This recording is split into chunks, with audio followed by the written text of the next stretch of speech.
Have you ever personally witnessed a mother slap her own daughter in the middle of her younger sister's wedding? Not in a movie, not in some sensational story online, but in real life. Picture this. You are standing in the lavish ballroom of the Grand Marlowe Hotel ***. Around you are nearly 200 guests, lawyers, judges, investors, wealthy, well-known Boston families. Crystal chandeliers blaze overhead. A jazz band is playing music polished enough to make everyone feel like they belong to a world of status and refinement. It is your sister's wedding, and your mother has just called you up onto the stage in front of everyone. She smiles, holds the microphone. In her other hand is a folder of documents. Then she says, in a voice so gentle that outsiders would think this is the most touching moment of the night, Emma is giving her penthouse to her sister as a wedding gift. People start clapping. A few of them even laugh softly. Some are looking at me with expectation, as if I am about to do something beautiful and moving. But then I look down at the pre-printed signature line, and I say exactly one word. No. The whole room feels as if someone has crushed the air out of it. My mother's smile freezes. Then she slaps me, hard enough that my head jerks sharply to one side. The silver earring Grandma Jasmine gave me for my 30th birthday flies from my ear, hits the marble floor, and rolls away in front of nearly 200 people. The music stops mid-song. No one moves. No one says a word. I can feel every eye in the room fixed on my face, waiting to see whether I will cry, lash out, beg, or fall apart. But I do none of those things. I bend down, pick up the earring, straighten the bent hook, put it back on. Then I lift my head and look at my mother. That is the last time you've ever touched me. I say it very calmly, so calmly that even I surprise myself. Then I step down off the stage, past the rows of white draped tables, past the curious stares, past the heavy silence hanging over the room. I do not run. I do not cry. I do not look back. I walk straight into the grand hotel lobby, sit down on a velvet bench beside the concierge desk, take out my phone, and make one call. 1 hour later, the main doors of the Grand Marlowe Hotel open. A silver-haired woman in a gray cashmere coat, leaning on a cane, walks in beside a man in a charcoal suit, wearing glasses and carrying a leather briefcase. The moment my mother sees her, she starts screaming. Because the woman my mother had told everyone was senile, no longer capable of making sound decisions, a woman who ought to be quietly put away in a care facility, is walking into that hotel with a lawyer and evidence powerful enough to destroy every lie my mother has used to control our family for years. That woman is my grandmother, Jasmine Carter, But to understand how that wedding became a public reckoning among Boston's upper class, to understand why my grandmother had to wait until that night to appear, I have to take you back 3 years. March 2021, a Tuesday evening. I was sitting in my tiny studio apartment in Brook Hollow, eating leftover pad thai from the night before and going over a kitchen renovation drawing for a client in Silver Pines, I am an interior designer. Not a profession my family respects, but it is the work I love and the only thing in my life that has ever made me feel like I was truly building a future of my own. My phone lit up. Jasmine Carter, I answered. Emma, she said, I need to tell you something, and you need to listen very carefully. My grandmother used to teach law. She never wasted words. When she told me to listen carefully, I knew this was not an ordinary call. I set down the takeout box. I'm listening. She was quiet for a few seconds, then said, I'm updating my will, and I'm leaving you the penthouse in Ashford Heights, I went completely still. It was not just an expensive apartment. It was the asset she was proudest of. The penthouse she bought in 2015, with money she had earned through an entire lifetime of work. A place with a balcony overlooking the city, floor-to-ceiling windows, walnut floors, and light so beautiful she once told me that simply standing there at sunset made her feel her life had not been wasted. To me? I asked. Yes. Why? She answered immediately. Because you're the only one who still comes. I could not speak. For 10 years, every Sunday, she continued, While your mother sends Christmas cards and your sister all but disappears, you still come. You remember that I like white tulips. You remember that I hate tea that's too hot. You sit with me, even when I have nothing interesting to say. You do not come out of obligation. You come because you genuinely care. My eyes burned. Grandma, the paperwork will be finalized next month. Adrian Cole is handling everything. She paused. Then she said the sentence that made my chest go cold. Your mother will not be pleased. She said it lightly, as though it were a minor detail. But it was not. It was the beginning of a storm that would last 3 years. The news leaked faster than I expected. I still do not know how. Maybe from the law office, maybe from someone in real estate. In wealthy circles, discretion is often just gossip dressed in a suit. In April 2021, my mother called me home to Willow Creek for what she described as a family discussion. The moment I walked into the living room, I understood.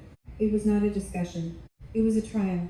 My father, Victor Carter, sat in a leather armchair. My mother, Elaine Carter, sat on a cream-colored sofa. My younger sister, Olivia Bennett, perched on the armrest as though she were waiting for a bridal magazine photographer to arrive. The three of them sat on one side. The only chair left was directly opposite them. Emma, my mother began, her voice soft as velvet and sharp as broken glass. We need to discuss your grandmother's condition. What condition? I think she's no longer fully rational. I sat down. She is perfectly rational. No rational person would leave over $2 million in property to one granddaughter while ignoring everyone else. She isn't ignoring anyone, I said. She is simply leaving what she wants to leave. Olivia sighed, the kind of sigh only people who have been indulged their entire lives know how to make. This is not fair. I love Grandma too. I'm just busy. I have work. I have a life. I looked at my sister and thought of vacations, yacht parties, flawless photos, and all the times she had said, I'll go see Grandma when I have time, and never once did. That was when my father finally spoke. The fair thing would be for you to decline the inheritance, or sell the apartment and split the proceeds. I turned to look at him, a man who had never once asked how my work was going, a man who missed my graduation because of a very important commitment that I later found out was a golf trip. And now he was lecturing me about fairness. I'm not declining it, I said, and I'm not selling it. My mother's smile vanished. Then you should prepare yourself for the consequences of this selfishness. The consequences came faster than I expected. That summer, I was quietly removed from the family group chat. I found out Olivia was engaged through Instagram. No one invited me. No one told me. When I asked, my mother said lightly, Oh, I thought you were busy with your little decorating business. My little business at that point was a legal studio, with real clients, real contracts, real income. But in my mother's world, anything that was not law, old money, or a wealthy marriage was just a passing hobby. Then she began telling stories about me, that I manipulated Grandma, that I visited her too often to win her over, that elderly people were easy to influence, that I was a clever daughter playing the part of the caring granddaughter in exchange for property, and the most painful part was this. At first, I stayed quiet. I thought if I did not react, the storm would pass. I thought the truth would eventually stand on its own. I was naive, because the thing my mother was waiting for most was my silence.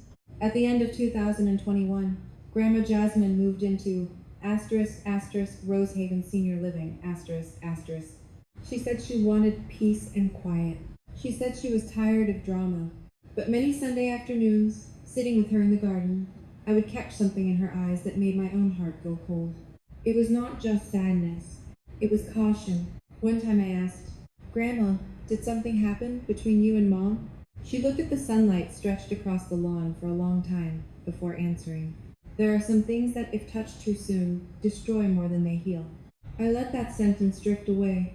I should not have, because it took me 3 more years to understand what she was hiding and why she had chosen silence.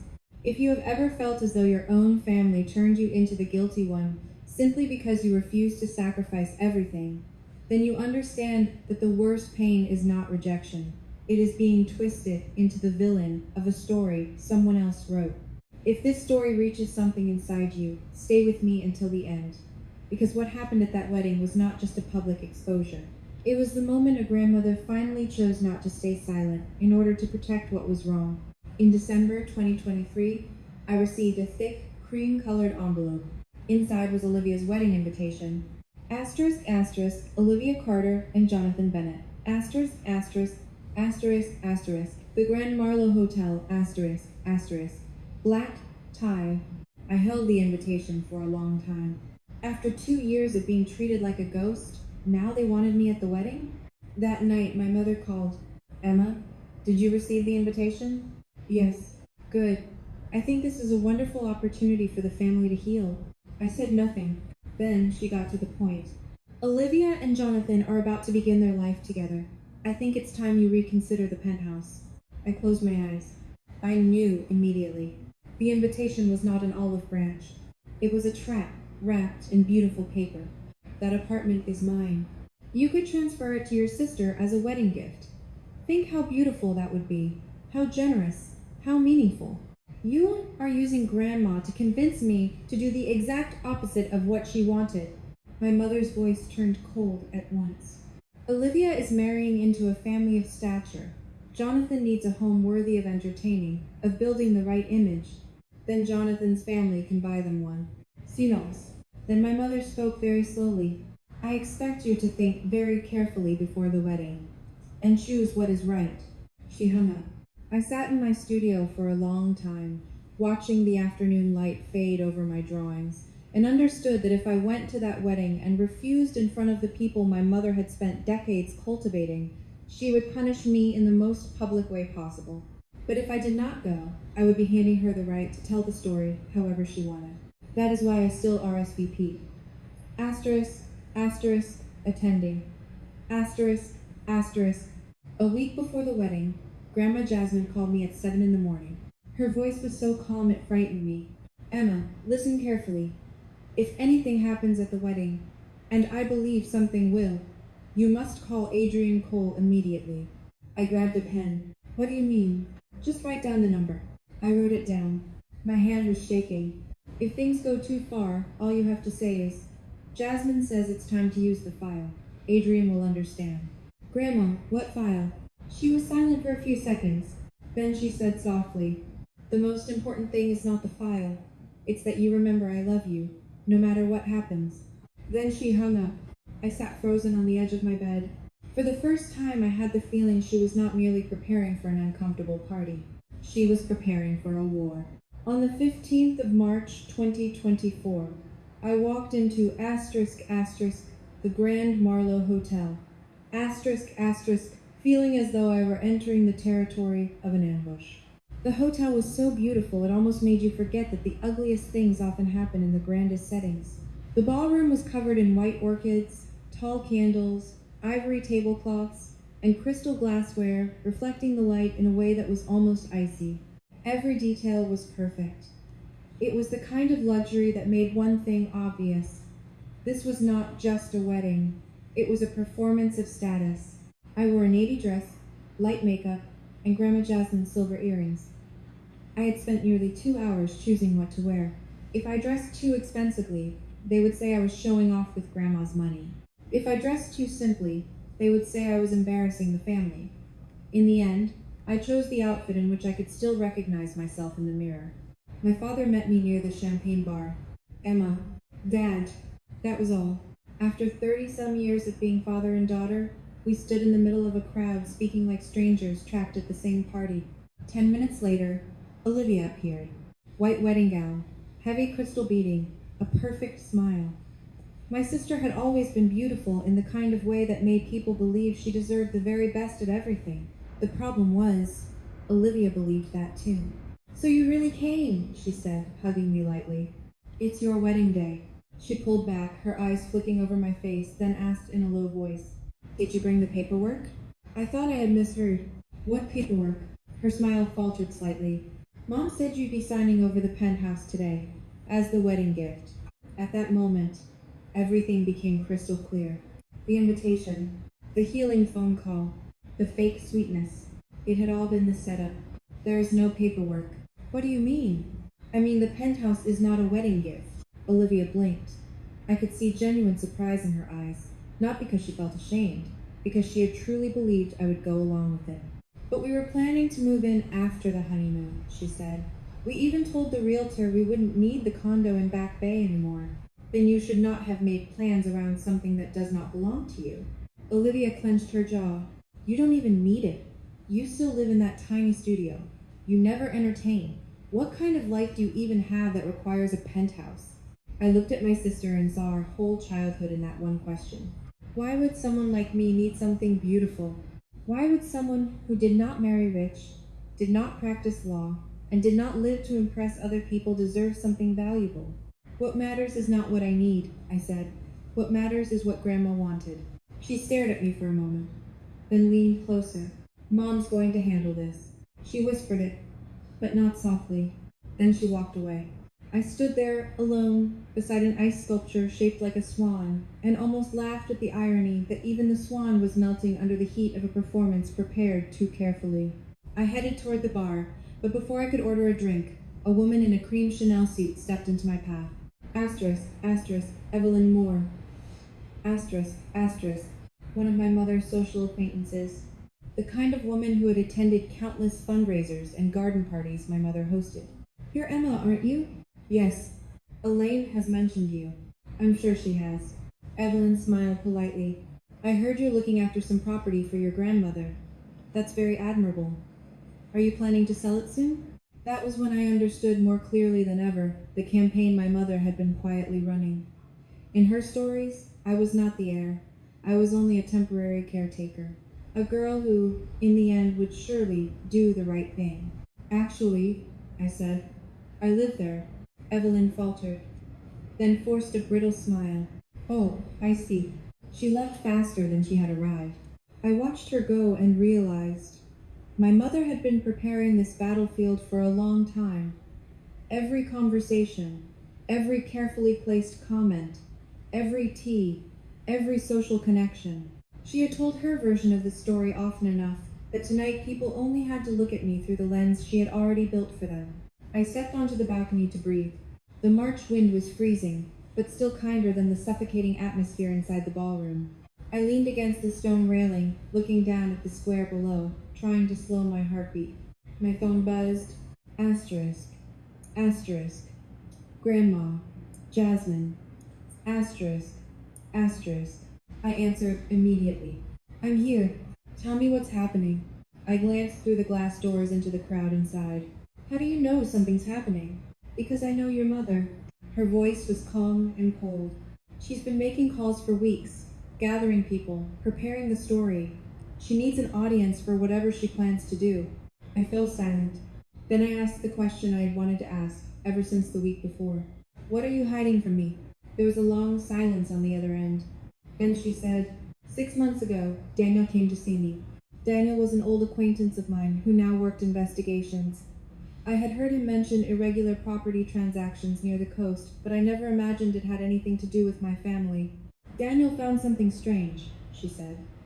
A house in Seabrook titled in my name, had been sold in 2020. When did you sell that house? I didn't. My skin went cold. What do you mean? Your mother sold it using forged documents. I tightened my grip on the railing. No. I wished that wasn't true, too. Her voice was very soft. I had the signature examined. I compared it with the hospital records. At the time the papers claimed I signed the sale, I was in the hospital with a broken hip. I could not sign. I could not travel. I could not handle any paperwork. I closed my eyes. The world in my mind tilted. My mother had not only tried to force me to give up the penthouse, she had already sold property belonging to her own mother. Why didn't you tell me? I asked, my voice breaking. Because she is my daughter. That one sentence alone made my chest ache. I hoped she would stop, that perhaps there was some explanation somewhere, that perhaps I did not yet understand everything. But then I saw the way she talked about you, the way she talked about me, the way she tried to convince people I was senile. And I understood. She had no intention of stopping. That's why you moved to Rosehaven? Yes. Not because I needed peace and quiet, because I no longer trusted my daughter. I opened my eyes.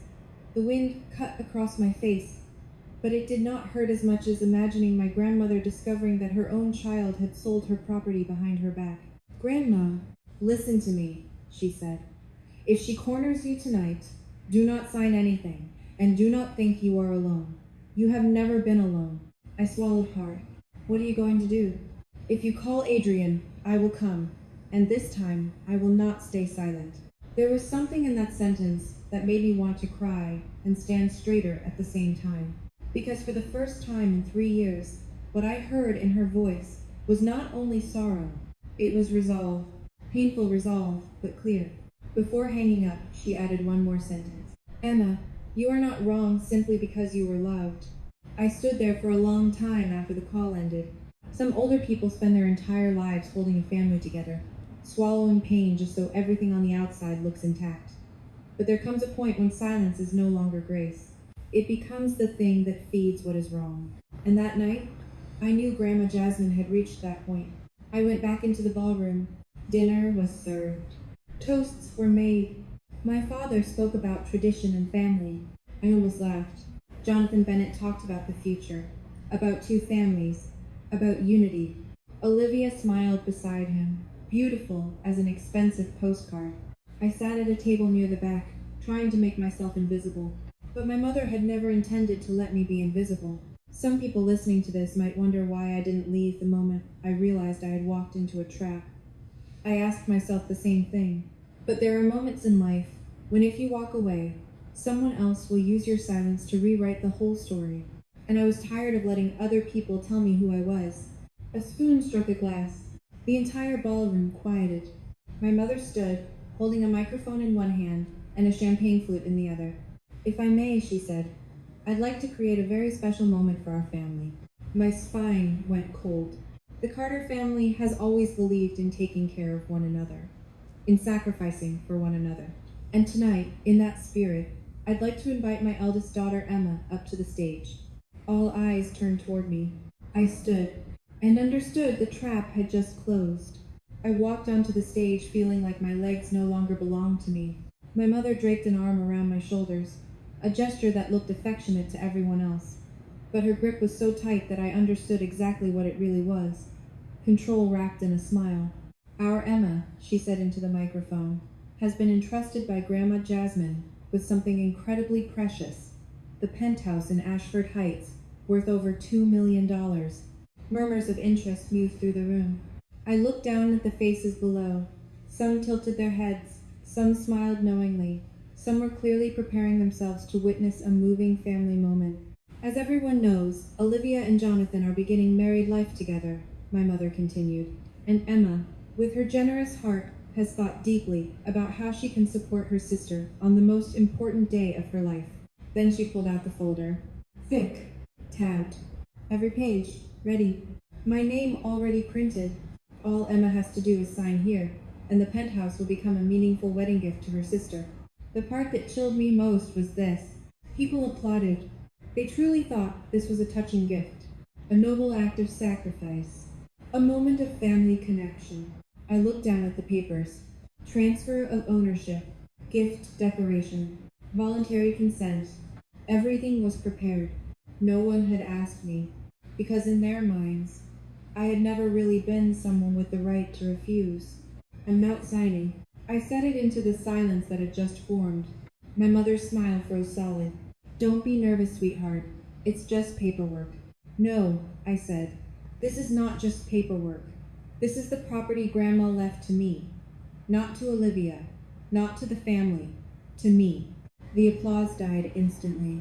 The silence that followed was so thick it felt almost physical. My mother tightened her grip on my shoulder. "Don't make this difficult." "I'm not making anything difficult. I'm simply saying no." Olivia stepped closer to the edge of the stage, her face wearing a beautifully wounded expression, the exact face of a bride being wronged. "You're really going to do this on my wedding day? You are the one trying to take my home on your wedding day. We were planning to move in after the honeymoon," she burst out. "Then you were planning around something that was never yours." Olivia's face changed completely. "You always do this. Everything always has to be about you." I laughed once, short, bitter. You and Mom dragged me up here, put contracts in my hand, made this entire room watch me, and now you're saying I'm making it all about me? All through the ballroom, waiters stood frozen. One man at the front table stared down into his wineglass as if he hoped that might erase him from the scene. My mother finally lost her composure. You are so ungrateful, she hissed. After everything this family has done for you, what has this family done for me? I cut in. The atmosphere changed instantly. That was the kind of moment when everyone knew the next sentence might shatter everything. Grandma is the one who was there for me, I said. Grandma believed in me. Grandma treated my work as real. But you have never once stepped into my studio. Never once asked if I was okay. Never once said you were proud of me. So what exactly are you asking me to sacrifice for? My mother looked at me as if I had ripped apart the curtain she had spent her whole life weaving. And then her hand flew up. The slap cracked across the ballroom like the sound of something that had been broken for years finally shattering all at once. My left cheek burned. My ears rang. The earring hit the floor and rolled across the marble. The whole room went dead silent. I stood still for a few seconds. Then I did the only thing I could do to keep hold of my dignity. I bent down, picked up the earring, straightened it, put it back on, lifted my head and looked at my mother. That is the last time you ever touched me. My voice did not shake. I stepped down from the stage. No one stopped me. No one spoke. My father did not move.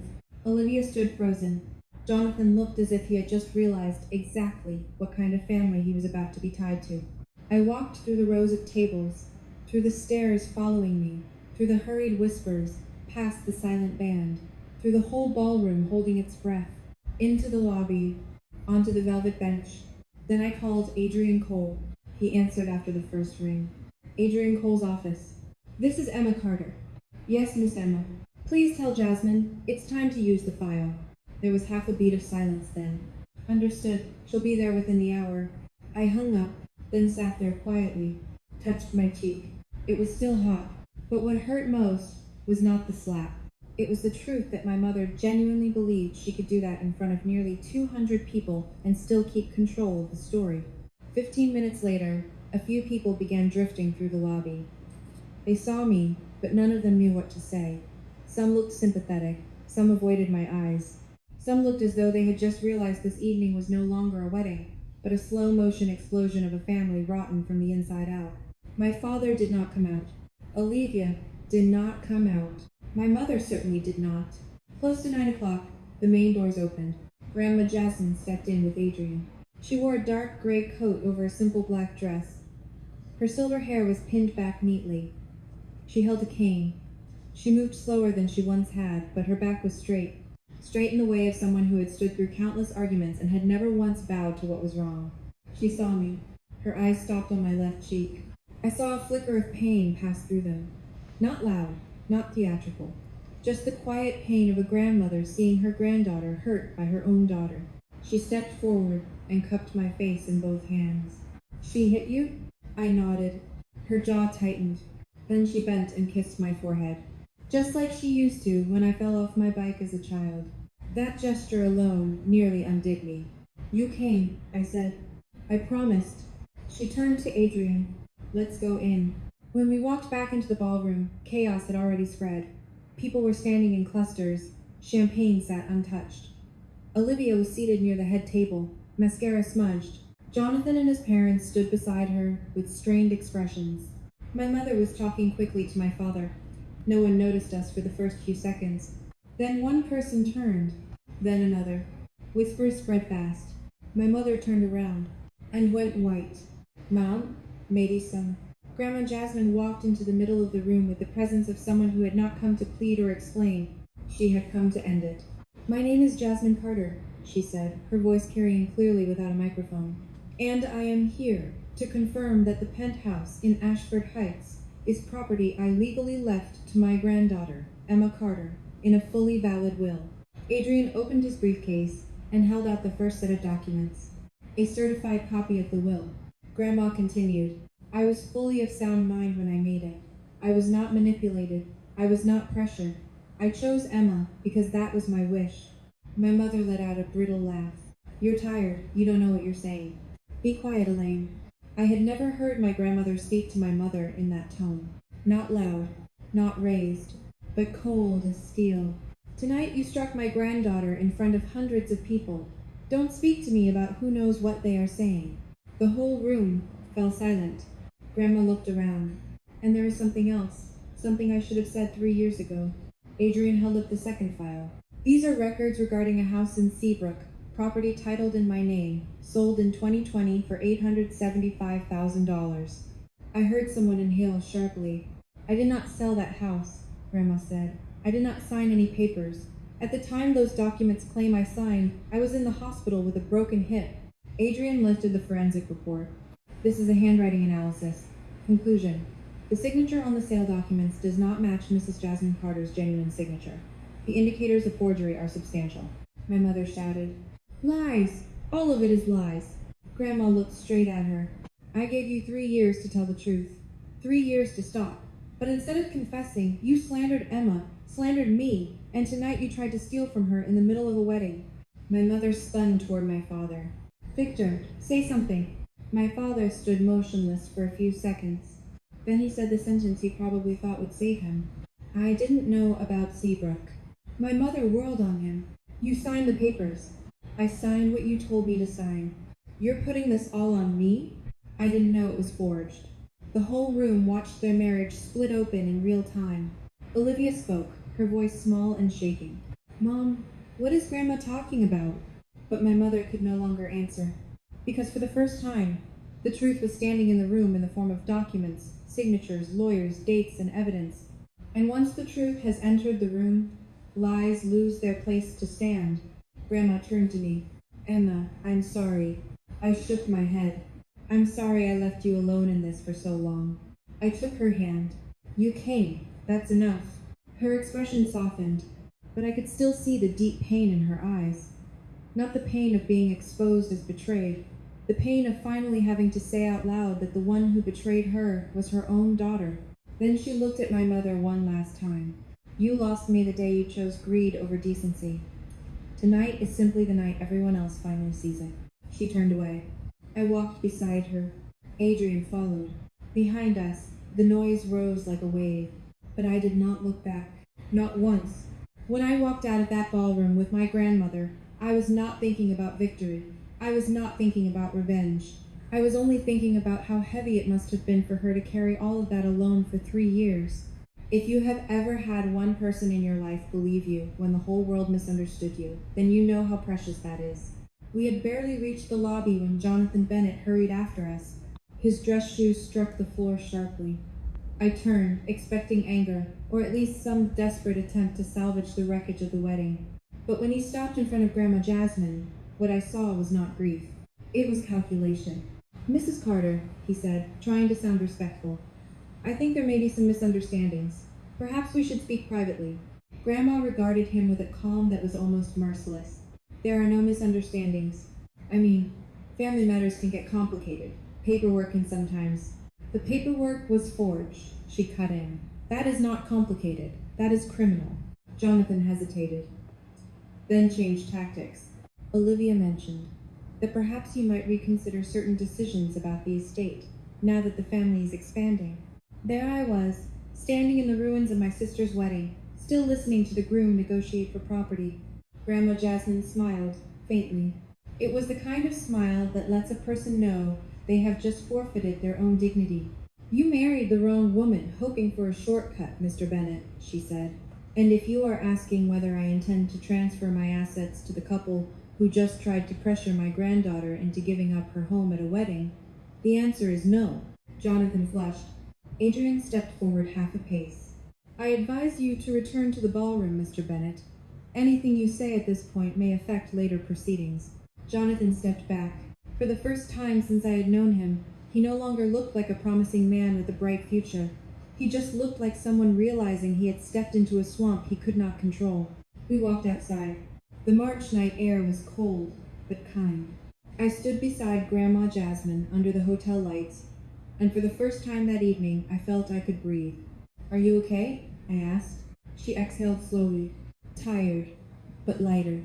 Then she said quietly, in a voice suddenly so human it almost broke me, I never imagined I would one day have to stand in front of my daughter and say out loud that she stole from me. I did not know how to answer. For 3 years, she continued, I asked myself every night where I had gone wrong. Did I trust her too much? Spoil her too much? Spend too much time on work and miss the cracks widening? I looked at her. Under the lights, her face looked more tired than I had ever seen it. People like to think strong women always know what to do when they are betrayed. That is not true. When the person who hurts you is the person you gave birth to, you are not stronger than anyone else. You are just quieter about the pain. I held her. Her shoulders trembled very slightly, not exciting, like someone who had held herself together for too long and was finally allowing herself to be tired. A week after the wedding, the aftershocks began to spread. My mother was calling regarding the Seabrook transaction. Professional organizations began reviewing procedures. The charity once told sent word that her role would be temporarily paused pending clarification. In 9 years later, being removed from an invitation list often hurt more than an accusation. My father moved into a hotel. He said he needed time to process everything. The prayer sounded follow to me. Some people spend their whole lives using the word "I need time" to avoid facing the consequences of their choices. He called me and pleaded slowly. Emma, I want to explain. Explain. I didn't know about Seabrook. Your mother handled the paperwork. I just came. I sat in the penthouse, looking out at the city through the glass. I wasn't as angry as I thought I would be. Just tired. That is exactly the problem, Dad, I thought. You always just stand. You always just stand there. You always just let things happen. He said nothing. Oh, you're right. You never really chose what was right. You just chose whatever caused you the least inconvenience. He said, I never wanted the family to fall apart. The family fell apart a long time ago. You just refused to look. I didn't cut him off completely, but I made myself very clear. If you wanted a relationship with him, you would have to rebuild it from the ground up. Not with explanations. Not with a few emotional conflicts. With steady, honest, accountable presence in her family. It was the first boundary I ever truly set without feeling guilty. Olivia texted me at the beginning of the night. Asterisk, asterisk. Can you talk? Asterisk, asterisk. I stared at the message for a long time. The sister who had stood on that stage where I was left. The sister who had listened to years of lies about me and never once objected. The sister who had viewed my penthouse as a gift automatically meant for her. Now she wanted to talk. 2 days later, she texted again. Asterisk, asterisk, I didn't know I was either. Asterisk, asterisk, I believed her. I did not think Olivia knew about the forged documents. But she knew about the principle. She knew about the slander. She knew about the word selfish, ungrateful, greedy being used against me. And she never objected, because all of it benefited her. I replied, asterisk, asterisk, I am not ready yet, asterisk, asterisk. She went back, asterisk, asterisk, I understand. Asterisk, asterisk, no self-pity, no blame, no excuse. That surprised me. Maybe for the first time in her life, Olivia was beginning to understand that benefiting from a lie does not make you innocent. I started therapy in April. Every Tuesday afternoon, I went to see a therapist in Cambridge and learned something painfully difficult. How to tell the difference between love and control. But not everyone who gave you love is the right to cross your boundaries. That being a good daughter does not mean erasing yourself. But you do not need to become easy to deserve being treated with kindness. At the same time, my work began to change. Some of the people who had been at the wedding reached out. I did not take everything. Someone was curious about my family drama and interested in design. But some truly apologized for believing the wrong things. Asterisk, asterisk, Evelyn Moore, asterisk, asterisk, called again. This time not to ask whether I planned to sell the apartment, but to ask if I would consider redesigning the reception space for her office. Then another project in asterisk, asterisk, Silver Pines, asterisk, asterisk. Then a client in asterisk, asterisk, Maple Grove, asterisk, asterisk. Then a consulting job for a property near asterisk, asterisk, North Star Aviation, asterisk, asterisk. I do not say any of this out of pride. I say it because I realized something simple. Once I stopped trying to prove my worth to people determined not to see it, I had more energy to do the work I was actually good at. But the biggest change was still my Sundays with Grandma Jasmine. I picked her up from asterisk, asterisk, Rosehaven, senior living, asterisk, asterisk. Some weeks we went walking. Some weeks we simply sat on the penthouse balcony, drank tea, and watched the sunset spill over the city. One June afternoon, she watched the sun go down for a long time before saying, "Emma, I've been thinking a great deal about what legacy really means." I smiled. "You already left me a penthouse." She shook her head. "Not property." I stayed quiet. I used to think legacy meant assets, reputation, what you accumulate and then pass on after you're gone. But now, I see it isn't. Real legacy is what you teach other people to accept in their lives. I turned to look at her. "I accepted too much," she said. "I accepted the way Elaine spoke to people. I accepted Victor's silence. I accepted the idea that surface peace mattered more than truth underneath. And one day I realized that I had helped teach them they could go on that way forever." My eyes burned. "I do not want to leave you that kind of legacy," she continued. "I want to leave you something else." "What?" "That kindness does not mean silence. That love does not mean giving people permission to hurt you. That you do not have to sacrifice yourself just to be called good." I turned my face away for a few seconds because I did not want her to see my eyes filling. "I'll remember," she smiled. A tired smile, but a real one. "Remember one more thing for me," she said. "What?"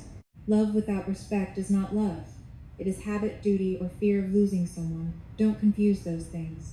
I sat with that sentence for a long time, thinking about my mother, about my father, about myself in earlier years, about all the times I accepted being diminished because I thought that was the price of being considered the good daughter, the good sister, the reasonable one. Now, if anyone asks me how the story ended, I would say this: my mother is still my mother, but that no longer gives her automatic permission to move through my life as if she owes no consequences. My father is still my father, but if he wants to be present in my life, he has to learn to stand for what is right instead of simply standing still. Olivia is still my sister, but I will not reopen that door until she truly understands where she stood in this story. And Grandma Jasmine, she is not just the woman who left me a penthouse. She is the woman who finally gave me a far greater inheritance than any property ever could. Clarity. The clarity that I am not crazy, selfish, or ungrateful because I said no. The clarity that protecting my peace is not a crime.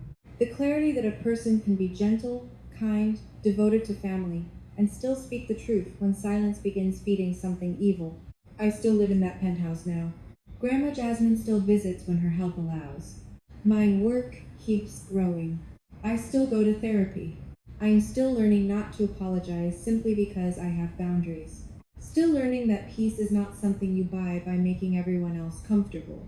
And if you are listening to this while your own family, or someone close to you, is pressuring you to sacrifice too much just so they can remain comfortable, remember this: saying asterisk, asterisk, no, asterisk, asterisk does not make you a bad person.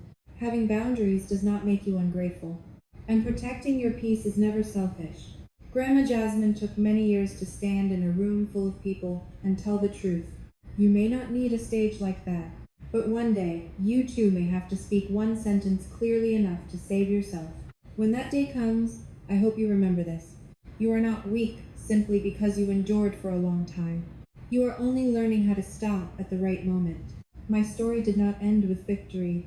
It ended with clarity. My mother no longer gets to tell my story for me. My sister no longer gets to believe beautiful things will simply fall into her hands. My father no longer gets to hide forever in the safe zone of silence. And I am no longer the girl standing around waiting for her family to recognize my worth. I know who I am now, and that is the one thing no one can ever take from me.